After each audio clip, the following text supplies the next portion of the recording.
கணவன் அமைவதெல்லாம் பாகம் 4. இனம் புரியாத இன்ப உணர்விலே ஒரு வினாடி மயக்கம். என்ன சொல்வதென்று புரியாத அமைதியாக நின்றாள் மாதவி. வந்தவன் மீண்டும் வியப்புடன் பார்த்தான். அவள் காதுகளும் கன்னங்களும் கபகபவென்று எரியத் தொடங்கின. அவமானத்திலே குன்றி போய்விட்டாள். கதை படிக்க படிக்க அவள் முகத்தை கழுவி தலையை வாரி முடித்து கொள்ள மறந்து அப்படியே உட்கார்ந்து விட்டிருந்தாள். இப்போது அந்த அழகான வாலிபன் அவளை அந்த கோலத்திலே பார்த்து விட்டானே. நீ மாமா கைலாசத்தின் மகள் தானே? திடுக்கிட்டு போனாள். இல்லை, நான் அவருக்கு தூரத்து உறவு முறை சொல்ல முடியாது விழித்தாள். அவள் உடித்து இருந்த ஓரம் நைந்து போன அந்த புடவை மீது அவன் கண்கள் ஓடின. மாதவியின் முகம் சிவந்தது. நெஞ்சு வேகமாக துடித்தது. கால்கள் பாவாது தள்ளாடின. புரிகிறது, நீ இந்த வீட்டில் ஒரு சிண்ட்ரெல்லாவா? வரிசை பற்கள் தெரிய அவன் சிரித்தான். அவன் கண்களும் கூட சிரித்தன. அவள் திகைப்புடன் அவனை பார்த்தாள். கொஞ்சம் குடிக்க குளிர்ந்த நீர் கிடைக்குமா? வராந்தாவில் அவன் கிடந்த பிரம்பு நாற்காலியில் அவன் உட்கார்ந்தான். அவள் வேகமாக உள்ளே ஓடினாள். இன்பம், துன்பம், ஆத்திரம், ஏக்கம் போன்ற பல்வேறு உணர்ச்சி கொந்தளிப்பில் அவள் உடல் ஆடியது. உள்ளம் நடுங்கியது. லேசான கண்களில் நீர் துளிர்ந்தது. சமையலறை மேடையை பிடித்து கொண்டு ஒரு கணம் செயலற்று நின்றாள். இரவு மணி 10. உள்ளத்தை குழப்பிய பல சிந்தனைகளால் தங்கம்மாளுக்கு உறக்கமே வரவில்லை. கதிரீசன் வீட்டிற்கு அவர்கள் அடிக்கடி போய் வந்து கொண்டிருந்ததற்கு ஒரு காரணம் இருந்தது. கதிரீசன் நகரத்திலே பெரியதொரு புள்ளி. கோடம்பாக்கத்திலே அவருக்கு பெரிய அச்சகம் இருந்தது. பூந்தமல்லியிலே அரண்மனை போன்ற பங்களா. அவருடைய மகன் ரங்கதுரை அச்சக கலையில் தேர்வு பெற்று வெளிநாட்டிலிருந்து சில தினங்களுக்கு முன்னுதான் திரும்பியிருந்தான். கதிரீசன் மனைவி அமராவதியின் சிநேகிதத்தை ஆதாரமாக வைத்துக்கொண்டு தங்கம்மாள் மனக்கணக்கு போட்டு கொண்டிருந்தாள். பரிமளாவை ரங்கதுரைக்கு கட்டி கொடுத்து விட்டால் கதிரேசன் பிரபல அச்சகத்தின் அதிபதி. கைலாசம் பெரிய காகித வியாபாரி. இருபக்கம் எக்கச்சக்கமான பணம். பரிமளா வீட்டுக்கு ஒரே பொன். ரங்கதுரையும் அவர்களுக்கு ஒரே மகன். எத்தனை பொருத்தம்! ஆனால் கல்யாணம் என்பதில் சில வரமுறைகள் இருக்கின்றனவே. பெண் வீட்டார் வழிய மாப்பிள்ளையை தேடிச் செல்வது பழக்கமில்லா வழக்கமாயிற்றே. தங்கம்மாள் படுக்கையில் புரண்டாள். கால்களில் தாங்கா உன வேதனை. அமராவதி அடிநாளில் பாட்டனுடன் இலங்கையில் பல ஆண்டுகள் தங்கி வளர்ந்தவள். மேல்நாட்டு பழக்க வழக்கத்திலே ஊறி போனவள். ஆங்கிலம் கலக்காது பேச தெரியாதவள். அவர்களது பங்களாவிலே ஒரு பக்கத்தில் டென்னிஸ் பந்தாட்ட முற்றம் ஒன்று இருந்தது. டென்னிஸ் விளையாட்டினால் உடல் எடை குறையும் என்று வருங்கால சம்பந்தியம்மாளின் வற்புறுத்தலை தட்ட முடியவில்லை.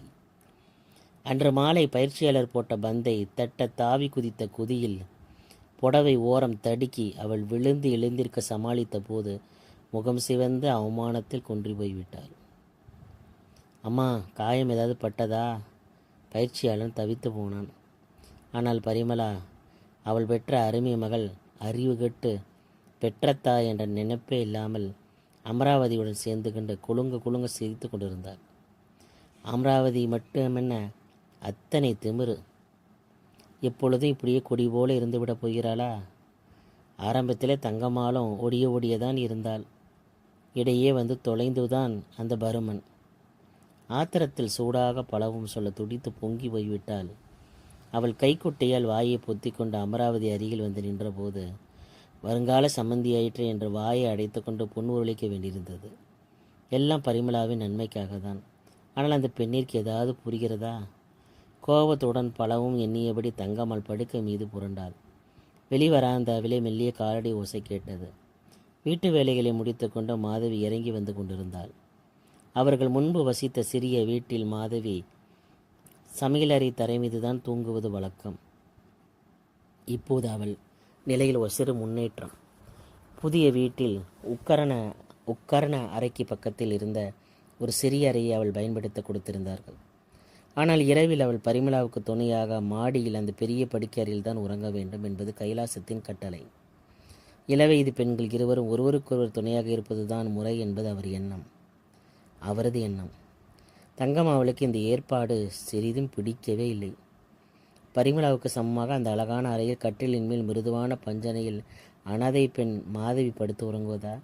இவருக்கு புத்தியே கிடையாது. யார் எங்கே வைக்கணும்னு யோசனையே கிடையாது. உள்ளூர வெகுண்டாள். ஜன்னல் ஓரமாக தரையில் பாயை விரித்து, நீ படுத்துக்கோ, பக்கத்தில் காதுகிட்ட குரட்டை விட்டால் பரிமளாவுக்கு பிடிக்காது தெரியும் இல்லையா, எச்சரித்தாள் தங்கம்மாள். மாதவிக்கு புரிந்தது. அவள் அந்த வீட்டில் சம்பளம் இல்லாது அமர்த்தப்பட்டு இருக்கும் வேலைக்காரி. எஜமானிக்கு சமமாக சலுகைகள் எதிர்பார்க்க முடியுமா? காலடி ஓசை அருகில் கேட்டது. மாதவி, என் கால்களை சித்த பிடிச்ச உடன். ஒரே வலி, கூப்பிட்டாள் தங்கம். இருட்டில் மெல்ல தடவி கொண்டு மாதவி அருகில் வந்து உட்கார்ந்தாள். தங்கம்மாள் கட்டிலை விட்டு தன் கனத்த சரீரத்தை மொசைத்தரை மீது கிடத்திருந்தாள். மற்ற நாளாக இருந்தால் மாதவிக்கு அந்த உத்தரவு மிக அலுப்பை கொடுத்திருக்கும். ஆனால் அன்று அவள் மனதில் கட்டுக்கொள்ளாத மகிழ்ச்சி. அப்படித்தான், அப்பா நல்லா அமுக்கி பொடி, பெருமூச்சு விட்டாள் தங்கம். தூண்கள் போன்ற அந்த கால்களை பிடித்து விட்டு கொண்டிருந்த மாதவியின் பார்வை ஜன்னல் வெளியே வானத்தின் மீது படிந்தது. பல உருவங்களாக நகர்ந்த மேக கூட்டத்தின் ஊடே கண் சிமிட்டிய விண்மீன்களை பார்த்து அவள் தனக்குள்ளே புன்னகைத்து கொண்டாள். அன்று மாலை வந்துவிட்டு போன அந்த வாலிபன் அவன் சிந்தனை முழுவதும் நிறைந்து விட்டிருந்தான். சிண்ட்ரில்லா விளையாட்டாக அவன் சொன்னபோது அவள் நெஞ்சு எப்படி படபடுத்தது. மூச்சே நின்றுவிடும் என்ற பரவசம்.